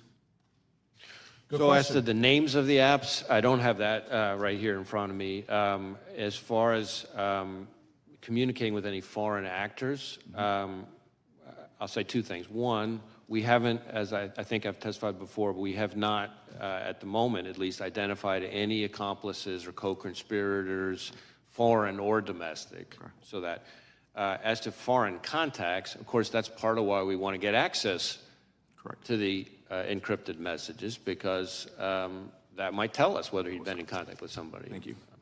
Let's talk about motive. Wait, they should have access to that when they have his phone. You should be able to see all that. It's a little weird. I know the FBI has taken a lead role in investigating the assassination on.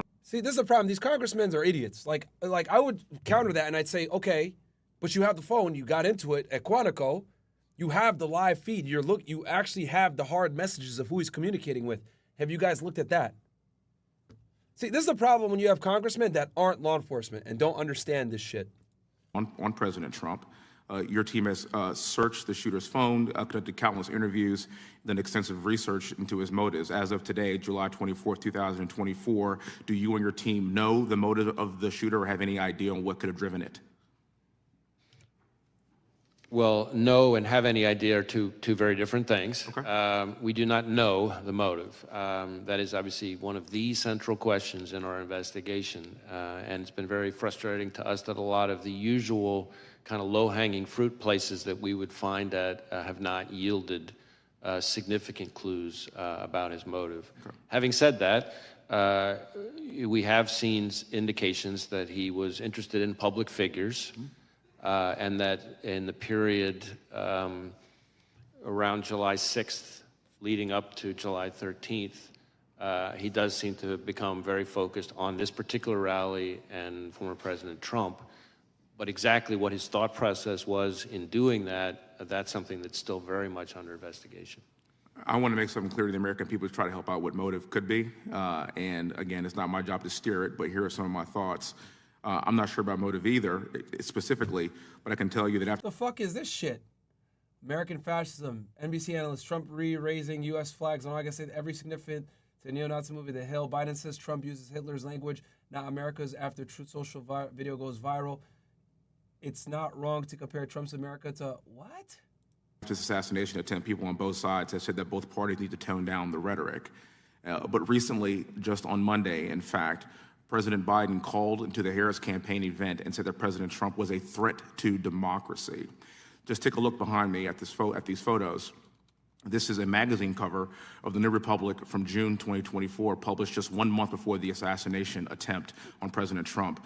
In a tweet explaining the cover, the New Republic said this: "Today, we at the New Republic think we can spend this election year in one of two ways. We could spend it debating whether Trump meets the 9 or 17 points that define fascism, or we could spend it saying he's damn close enough and we'd better fight.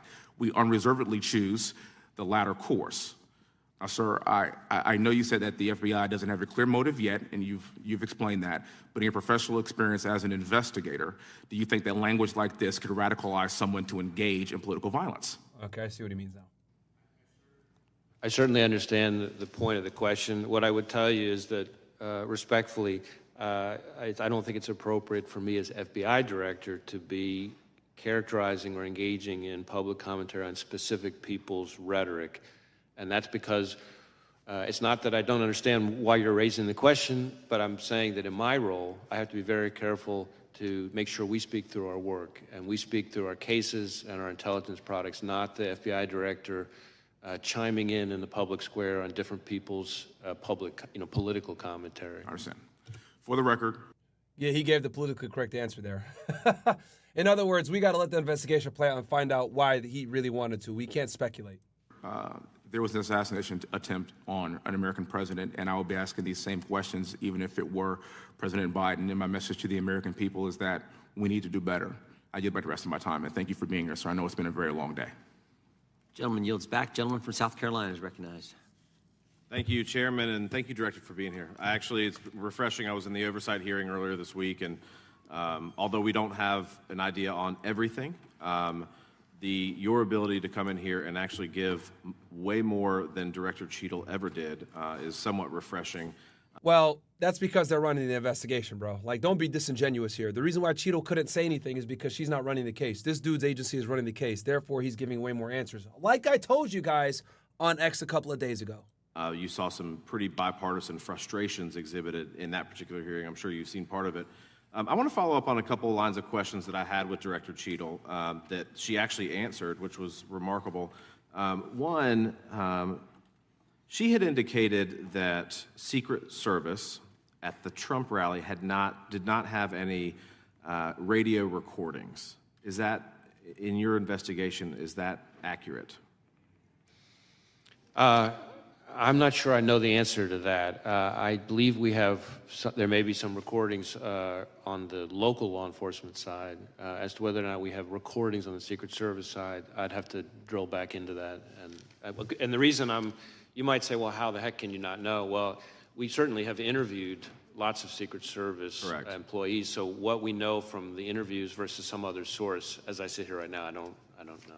So on this particular case, but in your experience, and again, it's a different agency, but she had indicated, Director Cheadle had indicated that recordings sometimes are done from radio recordings, I guess, of what happens at a Trump rally or any other thing that they're engaged in. Is that your experience as well, that sometimes there are audio recordings of communications between law enforcement officials? Just speaking very broadly, there are times when there are recordings, but it'd be hard for me to be more precise than that. And I know that you can't answer whether they were here in this instance or not, but what would cause recordings to not exist for the Trump rally, if, as a hypothetical? What would be the reason that would happen? I'm afraid I don't know the answer to that. I mean, if they didn't record, there may be situations where they just don't record in the first place, and why that would be, though, I'm not sure I can answer that. Thank you. Let me ask you this, and this is another line of questioning. Director Cheadle had indicated that seconds before the would-be assassin fired the shot, is roughly seconds, is when he became a person of suspicion to an actual threat. Would you agree with that assessment from Director Cheadle? Well, let me try it this way. I think there are sort of three, in my mind, there's sort of three, let's say three significant moments on this continuum that you're kind of getting at. There is roughly an hour before the shooting when local law enforcement observes the individual, the shooter. At that point, as somebody that was a person of concern. I forgot the exact phrasing, and that was based on seeing him with this rangefinder, no observation of a weapon, but there was something odd and off about them that caught local law enforcement's attention. So that's the first moment. Then there's a second moment, which is, I think just minutes before the shooting, where local law enforcement observed him on the roof, but didn't see a weapon, is my understanding at that point. And at that point, their level of concern obviously was even higher. And then there's the third moment, which is that moment when local law enforcement saw him, the officer who climbed up with the assistance of his colleague, and saw the shooter in the prone position with the weapon, and that's seconds before the event. And so, terminology. So that right there, now we know that the cops that tried to intervene and got the gun pointed at them and stopped, literally like seconds or maybe a minute or two before the shots were shot at Trump. That's why the guy probably missed. He was nervous as fuck because he knew the cops were on him at that point. I'm not sure, but it seems to me there's an evolution of concern over that time period. Correct, an escalating concern. At what point, and this again I just don't know, so I'm curious, at what point is, say, the sniper who killed Mr. Crooks, at what point is he able to fire a shot, and does he have to have authorization in which to do that? I don't know that I know Secret Service's rules of engagement in that situation.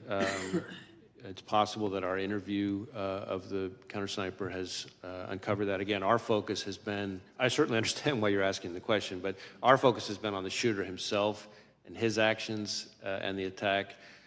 These two other reviews, the DHS Inspector General and the outside independent panel, are both looking at the performance of the Secret Service, which would, I'm confident, include the question that you're talking about. Thank you. And I actually think, from a legislative purpose and what this body will probably ultimately do, it's of great importance that we break down barriers of communication and that we allow, officers to do their job without, so that this doesn't happen again. And I appreciate you being here.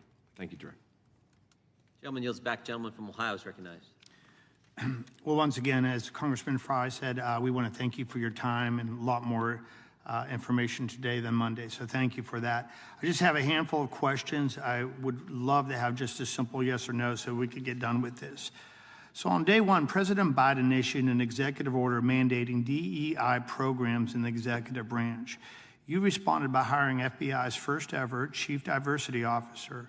You're even on the Bureau's website quoting saying that diversity and inclusion of the workforce is something I care deeply about because the success of our efforts impacts our operations, our culture, and our future.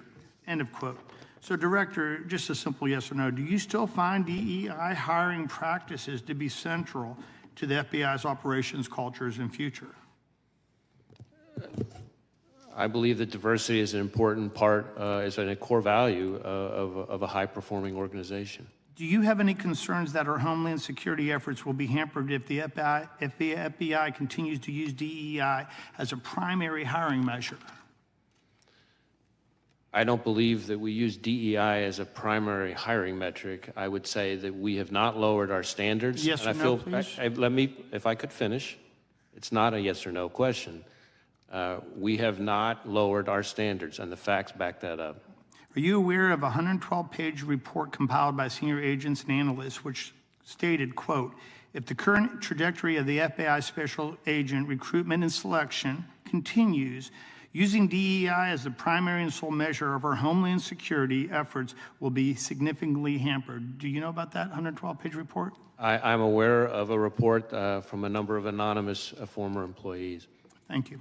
Do you agree that protecting the former president falls under the umbrella of Homeland Security? Well, protecting the former president, the physical security, the protective detail on the former president is the province of the Secret Service, which is part of the Department of Homeland Security. It is my understanding that historically the FBI had 100,000 applications for special agents on file at any given time of the year. So talking about slipping recruitment, are you aware that on February of 2024, a letter from the FBI's Assistant Director for Training Division, which reported that FBI only received an estimated 48,000 applications over a 2-year period? I don't know if we're comparing apple to apple. What I can tell you is that in the time that I've been FBI director, the number of Americans applying to be special agent has gone up dramatically. To the tune of, in some cases, double or triple the pace so it was when I. If I could finish, sir, if I could finish, please. To a rate that is higher, you'd have to go back about a decade or so to find the number of Americans applying to be special agents that are currently applying. Okay, so for the record, that 48,000 is probably wrong then in your eyes? I don't know. I don't have the letter in front of me, but what I'm not sure of is that we're comparing apple to apple in terms of time periods and everything else. In advance of the Trump shooting, United States Secret Service Special Agent in charge Tim Burke reportedly told law enforcement partners that NATO summit in Washington, D.C. limited his resources available to the Trump rally. The service has similar DEI hiring aims and failed their zero-fail mission to protect President Trump. Director Cheadle has since stepped down. Could the hyperfixation on hitting Biden administration's imposed DEI rules by causing the FBI and the federal law enforcement agencies to not only miss their prime candidates, but also potential threats? Well, I can't speak to Secret Service's hiring practice. What I can tell you is that, in my view, diversity, like everything else, is something that has to be done in the right way. Just like everything else, there's a right way and a wrong way to achieve it. I think we can and have achieved improvements in diversity and, at the same time, not lowered our standards. And I think part of the reason we've been able to do that is because of the encouraging increase in the number of Americans applying to be special agents. The investigation into the planting of pipe bombs at the RNC and DNC headquarters has been going on for over 3.5 years and will soon have lasted longer than the Biden presidency. I look forward to you proving yourselves because we haven't received any update right now on the Trump shooting since July 15th, and the people really need that. Can the public expect a more transparent and timely investigation into the attempted assassination of former President Trump? I've been testifying here all day about the investigation into attempted assassination of former President Trump, and we've done multiple briefings, and I've answered multiple questions. And we appreciate that because, okay, like that's I said, what you were asking. Well, it just seems like there hasn't been a press conference to the people to go through all the different details that were already presented today. And I'll just leave you with one final question. Why would that be needed if you guys were going to bring him in for questioning? Do you feel, as the director, that perhaps, like, not only the FBI but the Secret Service needs to have a complete reconstruction? Or do you think it's still put together the way that could best do its job? The FBI that I see every single day, having visited all 56 of our field offices at least twice, many of them 3 times, the FBI that I see engaging with state and local law enforcement from all 50 states, that I hear about from prosecutors, judges, business leaders, community leaders, foreign partners, is an FBI that is respected, trusted, appreciated, and that is there for people when they need them the most. And that is the FBI that I see, and I'm very proud to be a part of them. Any comment on the other agencies? No, I'm not going to comment on other agencies. Appreciate your time, sir. Yield back to the chair. Gentleman yields back. Director, I have just a couple quick questions, but I want to give to the ranking member a chance to say some remarks or questions, and then we'll be done. Thank you, Mr. Chair. First, I'd like to say, as somebody, when I grew up, I watched the Untouchables, and I think Elliot Ness would be proud of you. I don't know about J. Edgar Hoover, but Elliot Ness for sure. Let me ask you this. In Memphis, you put Memphis and Nashville's FBI together, kind of consolidated, and in one office. And we have, I know you've worked with our U.S. Attorney and others to work on our crime situation there, and it's gotten better. But is this change in the FBI relationship there where we're not going to have an office necessarily? Tell me how that's going to affect Memphis. So I want to be very clear. We're not leaving Memphis. What we are doing is... Nobody should leave Memphis. In fact, most of the songs are about people going to Memphis. We are... They leave Nashville. They go to Memphis. Recognizing population growth and the threat environment, we have instead taken, if you look across the state, instead of having 2 field offices in Knoxville and Memphis, we're creating a Tennessee division headquartered in the middle in Nashville. But we are keeping the offices in Knoxville and Memphis. And in fact, when it comes to Memphis specifically, not only will it not result in any decrease in the number of agents there to work, actually, strange as it might sound, it's going to allow us to increase the number of agents who will be assigned to the Memphis office, including to tackle things like violent crime, which I know is of huge concern.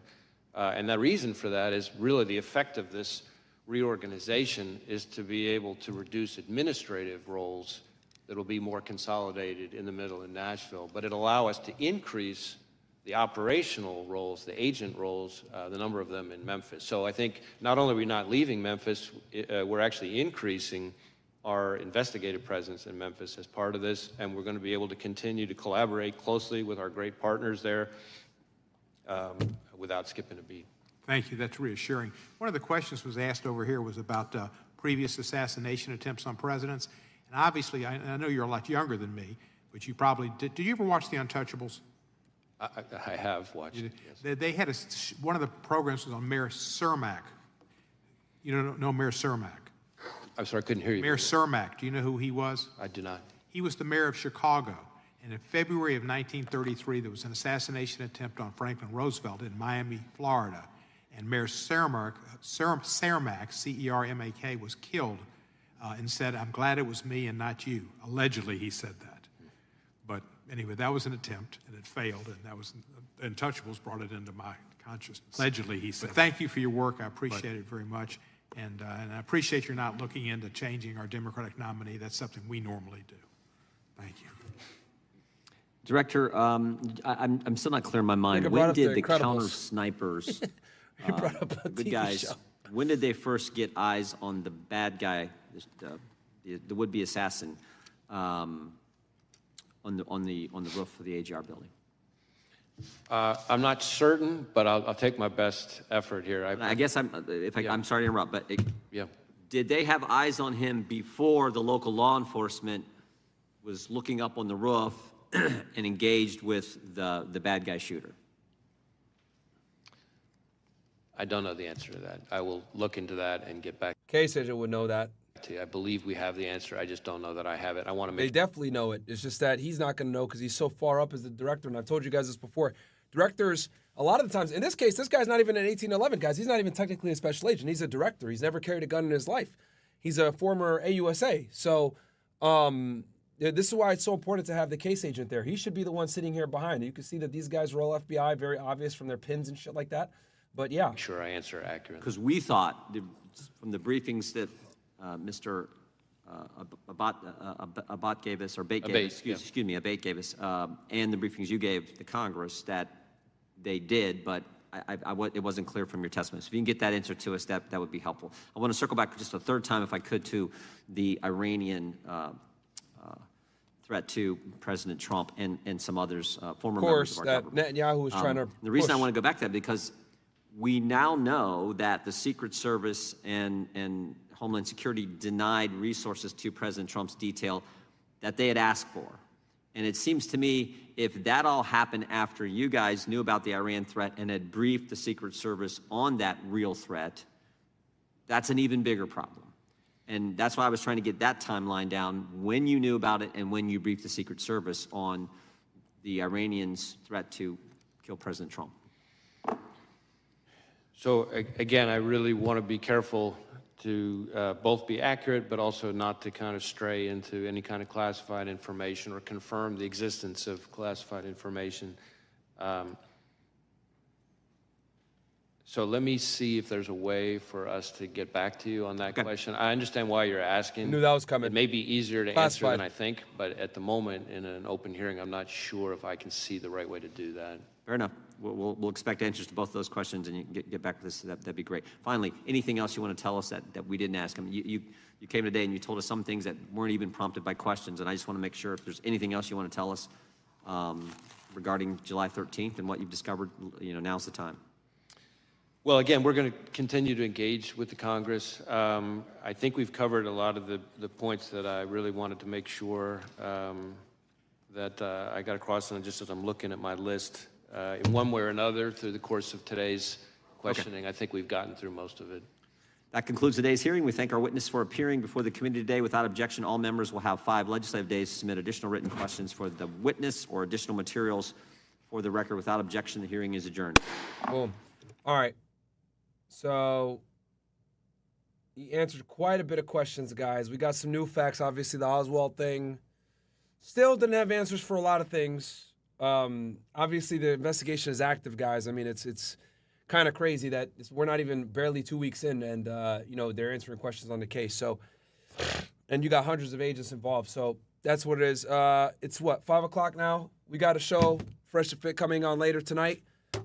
We got After Hours as well. I think we got something. I think it's Fresh Match tonight, guys.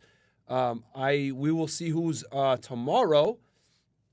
I'm gonna go ahead and hit the gym here soon. But yeah. But I got y'all, man. I hope you guys enjoyed this stuff. Big announcement coming very soon as well, guys, that you guys are really gonna enjoy. I got a trailer that I'm gonna play for you guys. Working with some people on it. We covered 2 things. We covered the Meet Asana. We covered not only the FBI testimony, but we also covered the Netanyahu speech.